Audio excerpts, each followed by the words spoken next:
Hello everyone, दृष्टि की teaching exam YouTube channel में एक बार फिर से आपका स्वागत है। मैं हूं गीतांजलि शुक्ला।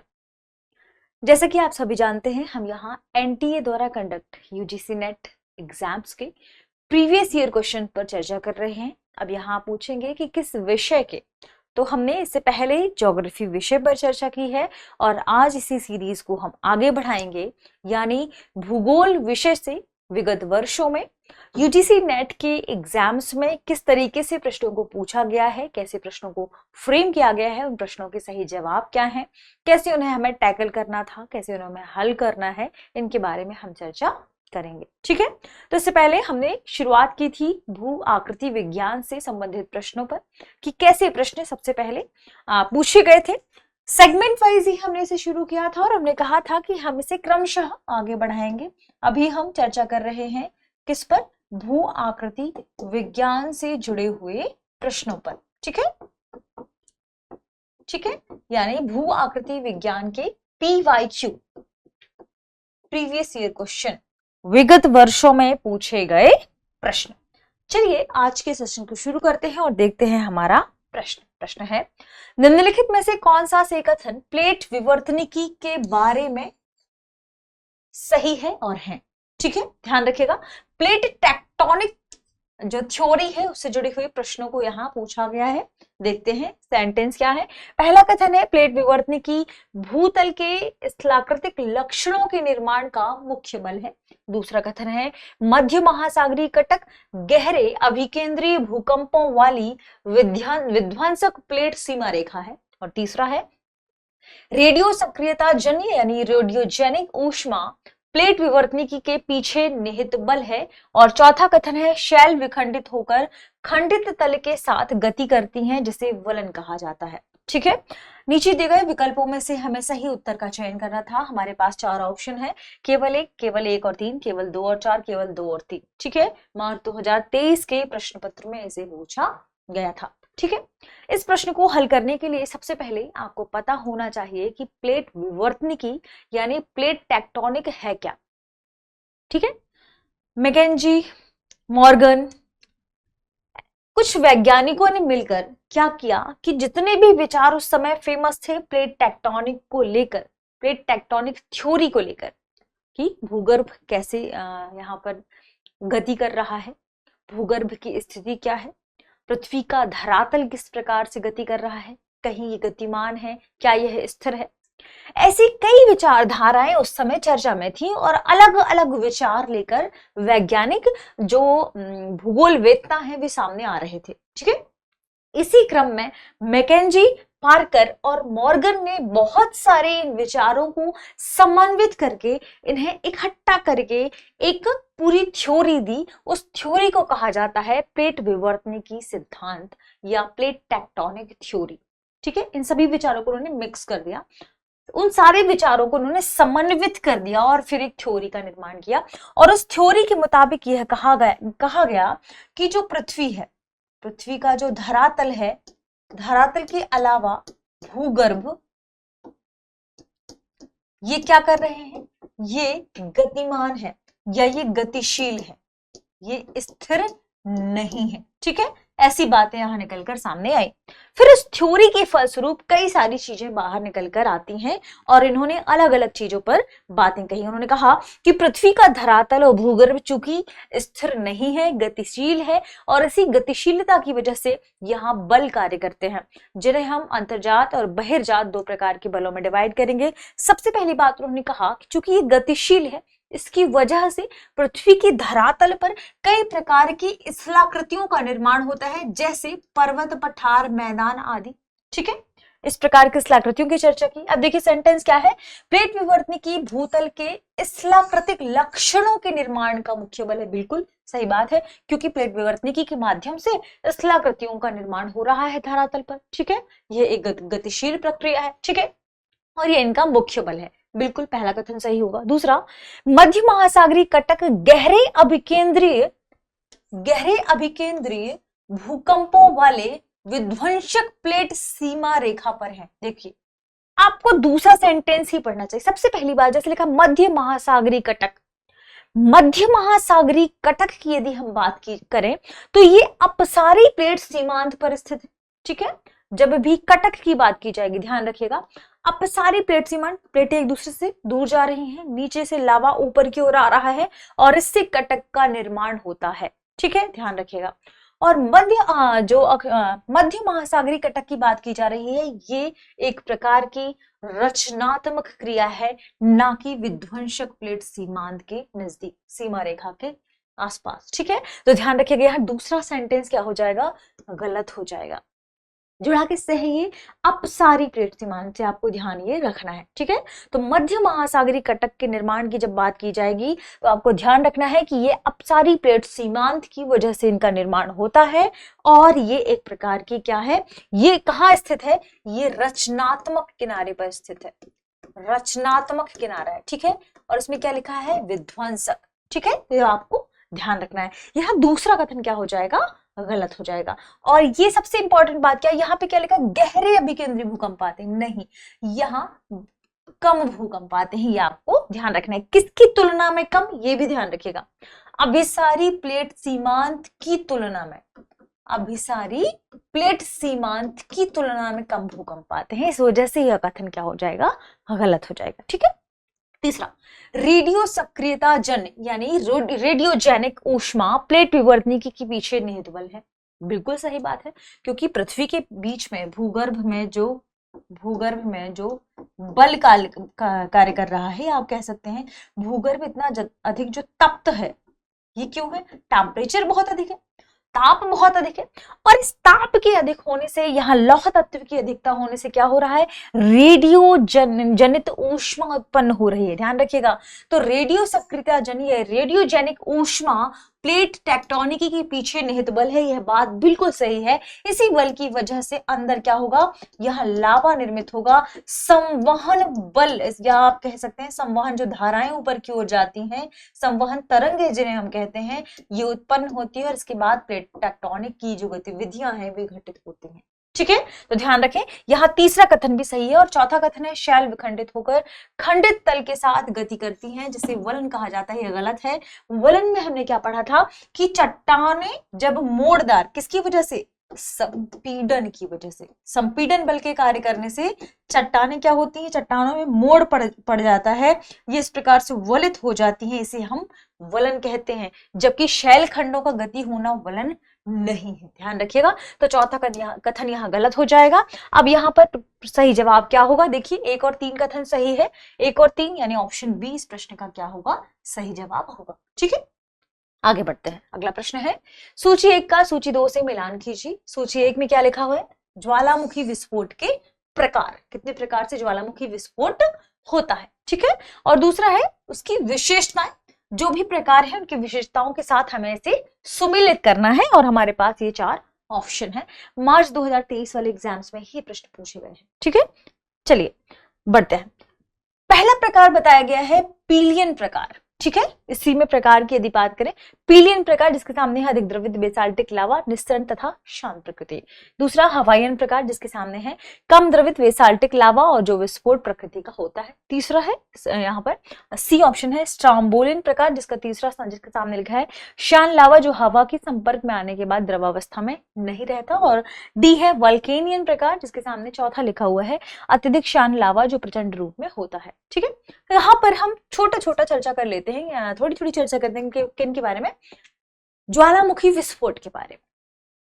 पहला प्रकार क्या है, पीलियन प्रकार। देखिए, जो पीलियन प्रकार का ज्वालामुखी विस्फोट होता है, इस प्रकार के ज्वालामुखी विस्फोट में जो मैग्मा बाहर निकल कर आता है, जिसे हम लावा कहते हैं, ध्यान रखिएगा, पीलियन प्रकार के ज्वालामुखी विस्फोट में जो मैग्मा बाहर की ओर आ रहा है, इस ज्वालामुखी विस्फोट में सिलिका की मात्रा अधिक होती है। ठीक है, सिलिका की मात्रा अधिक हो, और जैसे ही हमने देखा कि सिलिका की मात्रा अधिक हो गई, इसका मतलब क्या हो गया, अब यह जो मैग्मा या लावा निकल कर आया, ये क्या है, ये चिपचिपा है।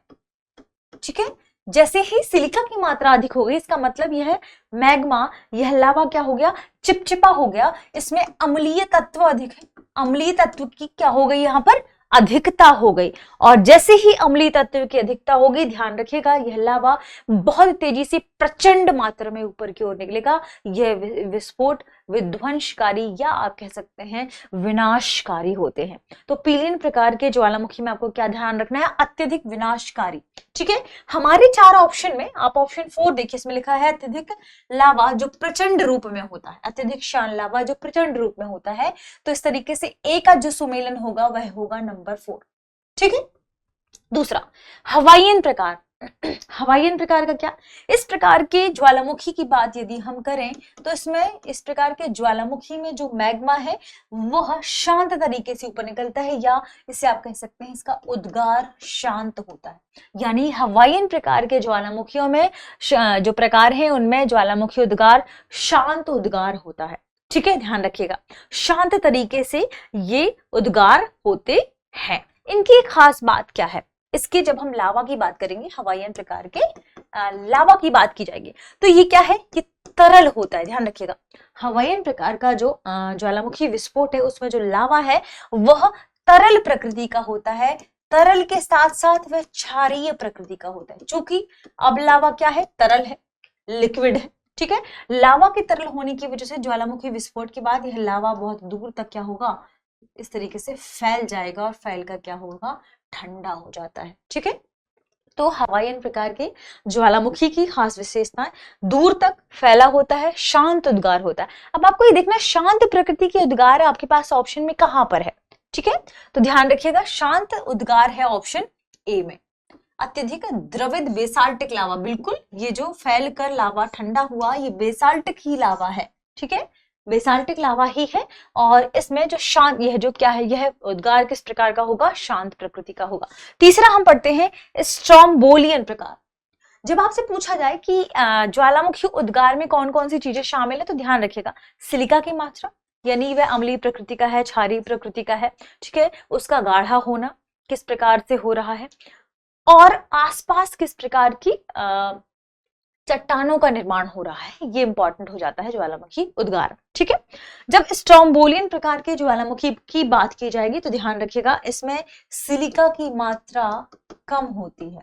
ठीक है, स्ट्रोम्बोलियन प्रकार में सिलिका की मात्रा कम है, यानी ये क्या है, अब कम अम्लीय है। जहां सिलिका की मात्रा अधिक थी वह अधिक अम्लीय हो गया था, विध्वंसकारी भी था। जैसे ही सिलिका की मात्रा कम होगी, कम अम्लीय होगा, और सामान्यतः हम क्या कहेंगे, यहाँ पर विस्फोट क्या होगा, बहुत अधिक क्या नहीं होगा, विध्वंसकारी नहीं होगा। सामान्यतः हम क्या कह सकते हैं, विस्फोट नहीं भी होगा कई बार।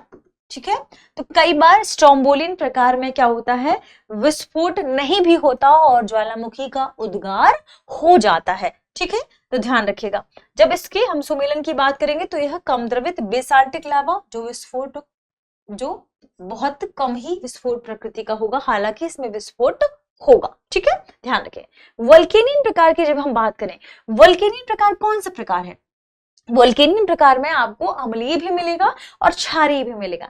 यानी यहाँ पर जो लावा की प्रकृति है वह आपको अम्लीय भी मिलेगी, अम्लीय प्रकृति की भी होगी, प्लस क्षारीय प्रकृति की भी होगी। ठीक है, ये ध्यान रखना है कि इसमें इस उद्गार में, जैसे ही वल्केनियन प्रकार का ज्वालामुखी उद्गार होता है, वल्केनियन प्रकार के ज्वालामुखी उद्गार में गैसों की अधिकता होती है, जिसकी वजह से ऐसा लगता है जैसे उद्गार होता है कि ऊपर गोभी का फूल हो, गोभी के फूलनुमा आकृति बन जाएगी। तो ये कहां पर है, वल्केनियन प्रकार के ज्वालामुखी में। इतना ही नहीं, इसके साथ साथ जब लावा ऊपर निकलता है और हवा के संपर्क में आता है, हवा के संपर्क में आता है, तो ध्यान रखिएगा कि इस हवा के संपर्क में आने के बाद यह द्रवावस्था में नहीं रह पाता। ठीक है, अब ये विशेषता कहां पर है, ये विशेषता है यहाँ शान लावा, जो हवा के संपर्क में आने के बाद द्रवावस्था में नहीं रहता। हम इसके सुमेलन की बात करें, पहला यानी नंबर 4 पर है। ठीक है, हवाईयन प्रकार यानी नंबर 1 है, स्ट्रोम्बोलियन प्रकार नंबर 2 है, और वल्केनियन प्रकार नंबर 3। 4 1 2 3 देखते हैं कहां पर है, 4 1 2 3 ऑप्शन ए, 4 1 2 3 ऑप्शन ए इस प्रश्न का क्या होगा, सही जवाब होगा।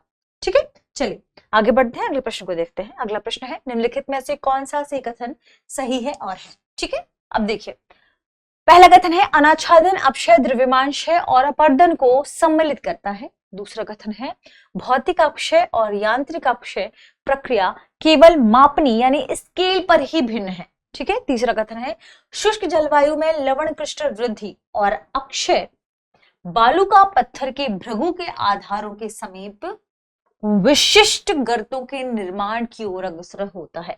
ठीक है, और डी है क्या है, अपशल्कन तब घटित होता है जब तापमान परिवर्तन के कारण भिन्न दरों पर खनिजों का विस्तारण और संकुचन होता है। ठीक है, नीचे दिए गए विकल्पों में से सही उत्तर का हमें चयन करना है। हमारे पास ऑप्शन है केवल 2, केवल 1 और 3, केवल 2 और 4, केवल 1। यह प्रश्न ध्यान रखिए अक्टूबर 2022 के एग्जाम में पूछा गया था।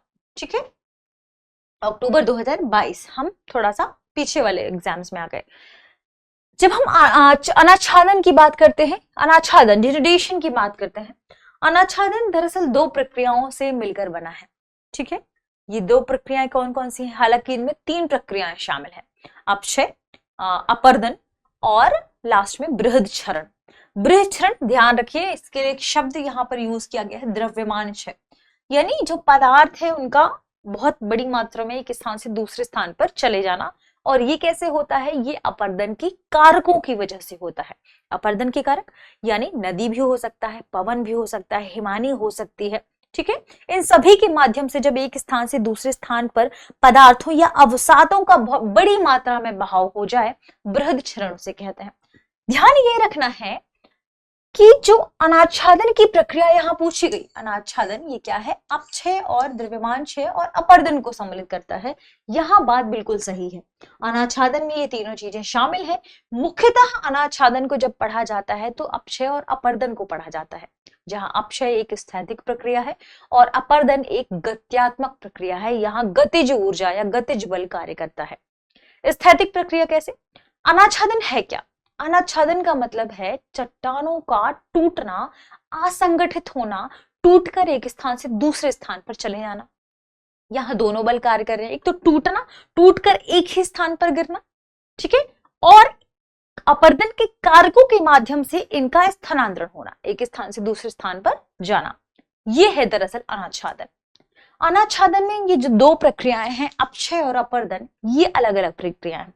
अपक्षय में जो चट्टाने हैं वे चट्टाने टूटकर एक ही स्थान पर बिखर जाती हैं। चट्टानों का विघटन एवं वियोजन होता है। विघटन और वियोजन अलग अलग प्रकार से होता है, यांत्रिक या भौतिक अलग प्रकार से, यानी भौतिक प्रकार से अलग, यांत्रिक प्रकार से अलग और रासायनिक प्रकार से अलग। ठीक है, इसी में जब हम अपक्षय की बात करते हैं, यानी चट्टानों का विघटन और वियोजित होकर टूटकर नीचे बिखर जाना, एक ही स्थान पर क्रिया घटित होगी, इसे हम अक्षय कहेंगे। और जब अक्षय या अब जब अपर्दन के विभिन्न कारक, नदी, पवन आदि के माध्यम से एक स्थान से दूसरे स्थान पर स्थानांतरण होगा, तो इसे हम अपर्दन कहेंगे। ठीक है, ये अपर्दन शब्द। ठीक है, तो ये है दरअसल अलग अलग प्रक्रिया। बृहद क्षरण हमने बताया भी, बहुत बड़ी मात्रा में एक स्थान से दूसरे स्थान पर अवसादों का स्थानांतरण, बहुत बड़ी मात्रा में, उसे हम बृहद क्षरण कह देते हैं। ठीक है, यहाँ पहला कथन बिल्कुल सही है, अनाच्छादन इन तीनों को ही सम्मिलित करके बनता है। ठीक है, दूसरा कथन क्या है? भौतिक अपक्षय और यांत्रिक अपक्षय प्रक्रिया केवल मापनी यानी स्केल पर ही भिन्न है। यह कथन गलत है। क्यों? क्योंकि भौतिक अपक्षय अलग है और यांत्रिक अपक्षय अलग है।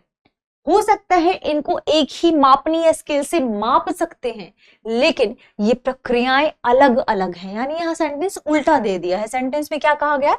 केवल मापनी पर भिन्न, नहीं, मापनी पर आप इन दोनों को एक साथ माप सकते हैं, लेकिन ये दोनों प्रक्रियाएं अलग हैं। जब हम बात करेंगे भौतिक अपक्षय की, तो ध्यान रखिएगा कि भौतिक अपक्षय में तुषार अभिक्रिया के माध्यम से, यानी तुषार हम सभी जानते हैं बर्फ, बहुत बड़ी ढेर की बात करें, ठीक है, तो तुषार अभिक्रिया के माध्यम से जो पाला वाली प्रक्रियाएं होती है उनके माध्यम से, रूट वेस्टिंग के माध्यम से, तापीय विस्तार और तापीय संकुचन के माध्यम, यानी तापमान की वजह से यदि चट्टानों में विस्तार हो रहा है, उनमें संकुचन हो रहा है, तो इनके माध्यम से यदि चट्टानें क्या हो रही हैं? असंगठित हो रही हैं, चट्टानें टूट रही हैं, तो इसे हम भौतिक अपक्षय कहेंगे। ध्यान रखें, इसे हम क्या कहेंगे? भौतिक अपक्षय। जब आपसे पूछा जाए कि यांत्रिक अपक्षय क्या है, तो यांत्रिक अपक्षय में आपको क्या ध्यान रखना है? या तो यहाँ घर्षण का प्रभाव काम करेगा, घर्षण प्रभाव की वजह से, या तो दाब मुक्ति की वजह से, यानी जो दबाव लग रहा था वह क्या हो? कम हो, दाब मुक्ति बढ़े। ठीक है, दाब यदि कम हो रहा है किसी क्षेत्र में यानी चट्टानें क्या होंगी, टूटकर बिखरने वाली हैं। अभी तक जो अणु पास थे अब वे दूर होंगे तो टूटेंगी चट्टानें। यदि इस तरीके से अपक्षय हो रहा है तो ध्यान रखें, यदि घर्षण की वजह से, घर्षण यदि कार्य कर रहा है, दाब मुक्ति कार्य कर रहा है, तब यदि अपक्षय हो रहा है तो इसे हम यांत्रिक अपक्षय कहते हैं। इन्हें आप एक स्केल में माप सकते हैं, लेकिन ये दोनों प्रक्रियाएं भिन्न भिन्न होती हैं। ठीक है, स्वभावतः आप क्या कह सकते हैं, प्रक्रियाएं क्या हैं, भिन्न है। यानी पैमाना एक हो सकता है लेकिन प्रकृति, इनकी जो मौलिक प्रकृति है वह अलग है। ठीक है, तो यहाँ दूसरा कथन क्या हो जाएगा, गलत। तीसरा, शुष्क जलवायु में लवण क्रिस्टल, ध्यान रखें जब भी शुष्क जलवायु एनवायरमेंट की बात आएगी उस समय की बात की जा रही है। शुष्क जलवायु में लवण क्रिस्टल वृद्धि और अक्षय वालुका पत्थर के भृगु के आधारों के समीप विशिष्ट गर्तों का निर्माण होगा। यह बात बिल्कुल सही है। चौथा कथन, अपशल्कन। यहाँ अब एक प्रश्न है, आपसे पूछ सकते हैं, अपशल्कन है क्या? अपशल्कन यानी क्या?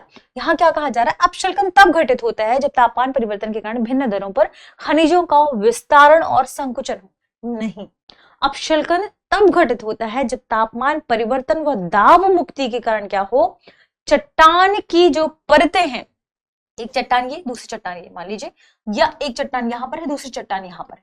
अब क्या होगा, चट्टानों में जो समानांतर है, समानांतर सतह, यहाँ समानांतर घर्षण हो रहा है ना, तो हम ध्यान रखें अपशल्कन क्या है, जब या तो तापमान परिवर्तन की वजह से या तो दाब मुक्ति के कारण चट्टान की परत क्या हो, समानांतर सतहों के साथ फैलती जा रही है, समानांतर सतहों के साथ फैल रही है, फैलती जाने के साथ साथ टूट भी रही है, तब इन्हें हम क्या कहते हैं, अपशल्कन कहते हैं। ठीक है, तो ध्यान रखें, यहाँ हमारा पहला कथन सही हो जाएगा और तीसरा कथन सही हो जाएगा, यानी चौथा कथन यहाँ क्या होगा, गलत होगा। यहाँ संकुचन नहीं है, चट्टानों का समानांतर घर्षण इस तरीके से फैलना और फिर बाद में टूट जाना। ठीक है, तो चौथा कथन गलत है, 1 और 3 कथन सही है, तो ऑप्शन बी 1 और 3 इस प्रश्न का क्या होगा, सही जवाब होगा। ठीक, अगला प्रश्न है सूची 1 के साथ सूची 2 का मिलान कीजिए।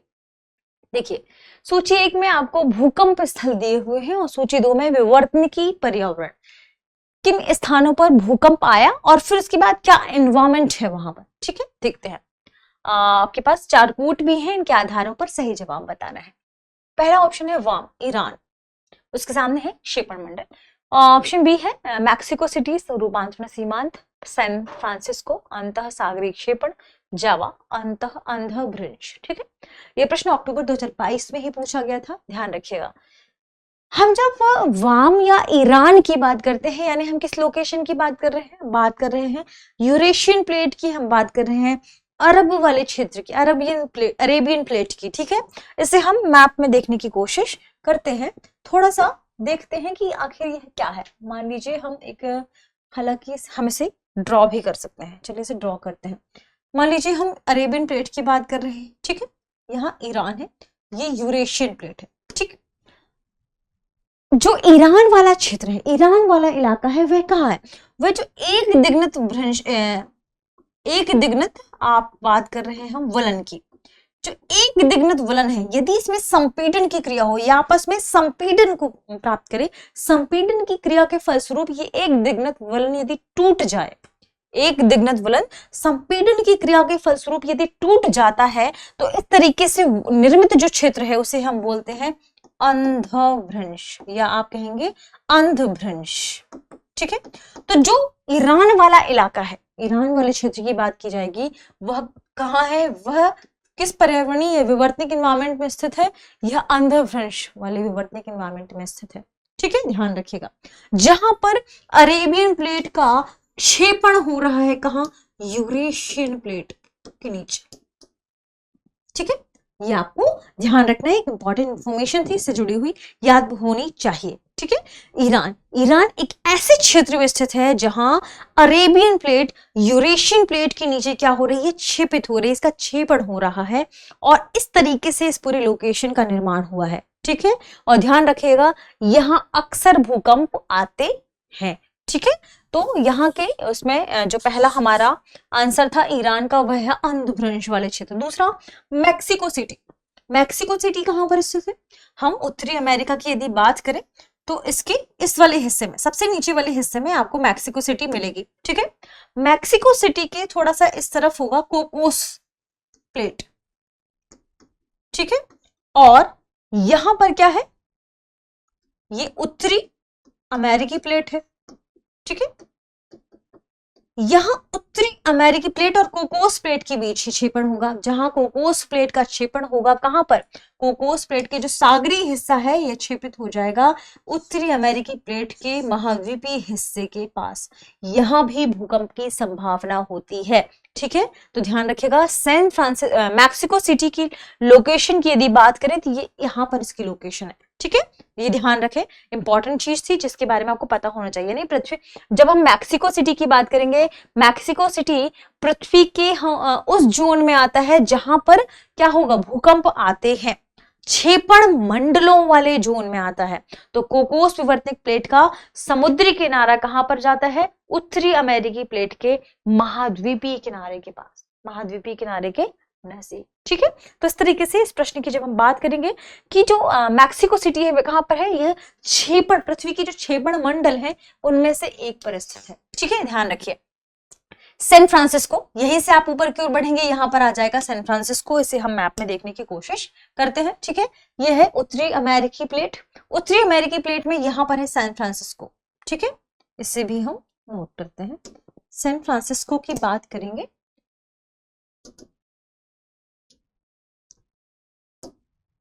यहां पर है ये सैन फ्रांसिस्को। ठीक है, सैन फ्रांसिस्को यानी ये उत्तरी अमेरिकी प्लेट है, उत्तरी अमेरिकी प्लेट, और ये है प्रशांति या प्रशांत महासागरीय प्लेट। ठीक है, और प्रशांत महासागरीय प्लेट इस तरफ है, ये उत्तरी अमेरिकी प्लेट है। इन दोनों का समानांतर हो, इनकी जो आपस में जो सीमांत है, यह समानांतर सीमांत है, जिससे रूपांतरण तरीके से, या रूपांतर, इसे हम रूपांतरित सीमांत भी कहते हैं।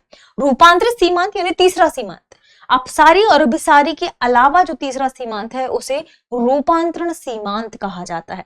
यहां पर जो ये प्रशांत महासागरीय प्लेट है, उत्तरी अमेरिकी प्लेट है, इन दोनों के बीच में क्या होगा, समानांतर घर्षण होगा। ध्यान रखिएगा। ठीक है, तो यहाँ पर रूपांतरण प्लेट या रूपांतरण प्लेट के नाम से भी इसे जानते हैं, रूपांतरण सीमांत के नाम से भी इसे जानते हैं। जो तीसरा प्रकार है उसे इसी के नाम से, यानी जब दो प्लेटें एक दूसरे के समानांतर गति करती हैं, है ना, यहां पर ये हो गई उत्तरी अमेरिकी, ये है प्रशांति, ये इस तरीके से समानांतर गति कर रही हैं, ना तो ऊपर है, ना दूर जा रही हैं, ना ही नजदीक आ रही हैं, ये क्या हो रही है, समानांतर गति कर रही हैं। तो इस प्रकार के सीमांत को रूपांतरण सीमांत कहते हैं।